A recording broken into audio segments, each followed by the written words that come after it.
Il avait 22 ans, un âge bancal entre les rêves déchus et les illusions persistantes, quand son père lui proposa de revenir vivre à la maison, le temps de se reconstruire après sa rupture avec Claire et cet échec professionnel qu'il n'arrivait pas à digérer. Il n'avait pas vraiment le choix. Alors il accepta, valise légère et cœur plus encore, et retrouva ce pavillon discret en périphérie de la ville, où vivait désormais son père avec Hélène, sa nouvelle femme, une créature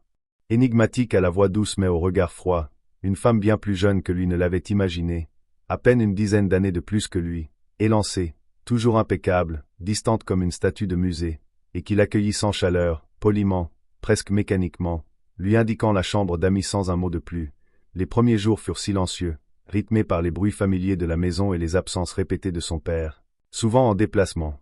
laissant Hélène seule avec lui, ou plutôt seule dans sa bulle, tant elle semblait flotter à travers les pièces comme un fantôme trop bien maquillé, jusqu'à ce soir-là, une semaine après son arrivée, où, ne trouvant pas le sommeil, il descendit chercher un verre d'eau et la trouva déjà là, dans la cuisine, en robe de soie bleu nuit, pieds nus sur le carrelage froid, le visage éclairé par la lumière du frigo qu'elle referma doucement en le voyant. Elle ne dit rien pendant quelques secondes. Le fixa longuement, puis lui proposa du thé d'un ton presque affectueux. Inattendu, il accepta, mal à l'aise, et ils parlèrent un peu, de banalité d'abord, puis de son père, de sa solitude, de la pluie, de la musique, et cette conversation nocturne devint un rituel. Chaque nuit à minuit, elle l'attendait, parfois déjà assise, parfois encore en train de préparer quelque chose, du thé, une soupe, des tartines grillées, toujours silencieuse au début, puis doucement bavarde. Comme si cette heure la libérait d'un masque, il se surprenait à attendre ce moment, à guetter les minutes, à s'imaginer ce qu'elle porterait, ce qu'elle lui dirait, et lui-même parlait de plus en plus, se livrait, racontait ses peurs, ses envies, ses failles, et elle écoutait, attentive, posait des questions avec cette voix lente et presque hypnotique, jusqu'à ce qu'un soir, sans préméditation, elle lui effleure la main, à peine, un frisson discret, puis un autre soir. Elle posa sa paume sur la sienne, longuement, sans un mot, et il ne sut pas s'il devait retirer la main ou la serrer plus fort. Il ne fit rien, mais il resta, encore plus longtemps, et la nuit suivante, elle posa sa tête contre son épaule, puis la suivante, sa main sur sa cuisse, et tout sembla se tordre dans sa tête, la morale, l'interdit, la peur, mais aussi cette excitation trouble, cette fascination croissante pour cette femme qui l'attirait comme un précipice attirant le vertige. Elle ne parlait pas d'amour, ni de désir, elle agissait, lentement, progressivement, comme si chaque nuit était un pas de plus dans un rituel qu'elle seule maîtrisait, et lui se laissait prendre, incapable de résister, comme droguée à cette heure interdite où elle devenait douce, vulnérable, presque tendre, rien à voir avec la femme distante du jour. Un soir, elle lui demanda de ne pas parler, juste de l'écouter respirer, et elle se colla à lui, dans la pénombre de la cuisine. Et ses doigts glissèrent sous sa chemise, calmement, comme si c'était la chose la plus naturelle du monde, et il sentit tout son corps se tendre, entre la peur, le désir, la honte, l'attente, mais il ne bougea pas, il la laissa faire, il l'embrassa même, timidement, puis plus franchement, et elle se laissa faire, puis prit le contrôle, jusqu'à l'entraîner vers l'arrière-cuisine, puis contre le mur, dans un silence chargé de soupirs, d'interdits brisés, de gémissements étouffés, et cette nuit-là, il ne dormit pas, pas parce qu'il culpabilisait, mais parce qu'il savait que plus rien ne serait comme avant. Le jour, il ne se regardait pas, il faisait comme si rien n'avait lieu. Elle restait distante, froide, presque cruelle, comme pour effacer ce qu'il vivait la nuit, et lui oscillait entre la rage et le manque, l'envie de fuir et celle de recommencer. Et minuit revenait, toujours, comme une boucle impossible à briser. Elle l'attendait, parfois nue sous une robe légère, parfois les yeux brillants comme si elle allait pleurer, mais elle ne pleurait jamais, elle agissait, elle guidait, elle imposait, il découvrait son corps et le sien, espérait peut-être, en secret, qu'elle le choisisse vraiment, qu'elle quitte son père, qu'elle rompe ce triangle étrange et toxique, mais elle ne disait jamais rien sur ses sentiments, ni sur l'avenir, elle disait juste viens et il venait, jusqu'au jour où son père rentra plus tôt que prévu.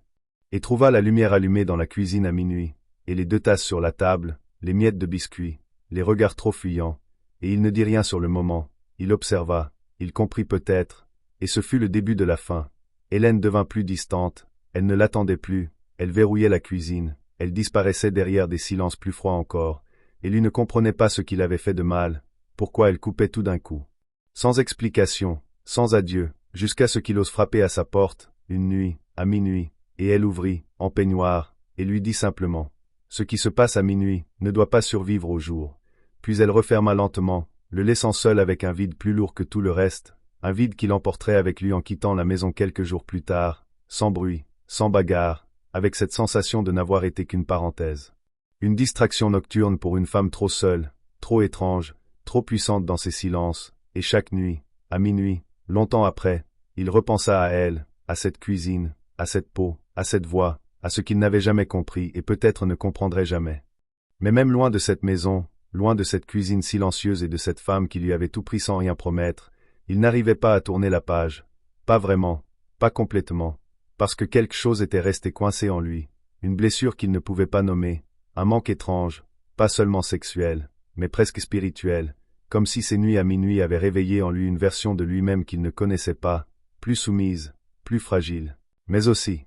plus vivante, et qu'en partant, il avait abandonné cette version dans cette maison, comme un fantôme enfermé dans les murs, et les mois passèrent, il trouva un job, un studio minuscule, il reprit des études du soir, il fit semblant d'aller bien, mais chaque fois qu'une horloge indiquait minuit, quelque chose en lui se crispait, se soulevait, une sorte de réflexe, presque animal, comme un corps qui attend une main, un ordre, une voix, et il pensa à l'appeler, parfois, à lui écrire. Mais il savait que c'était inutile, elle ne voulait pas de suite, pas de lendemain, elle l'avait dit, minuit était un monde parallèle, hors du réel, hors du jour, et lui avait bêtement cru qu'on pouvait faire durer un rêve. Un soir, un an plus tard, il reçut un message de son père, un simple texto. « Je suis à l'hôpital, viens si tu peux. » Et il y alla, sans réfléchir, comme on revient sur une scène de crime, et il trouva son père affaibli, une jambe plâtrée, l'air vieilli, mais plus ouvert, plus humain que jamais, et ils parlèrent, longtemps, de tout, sauf d'elle, jusqu'à ce que son père dise, à voix basse, « Elle est partie, sans prévenir, sans dire pourquoi. »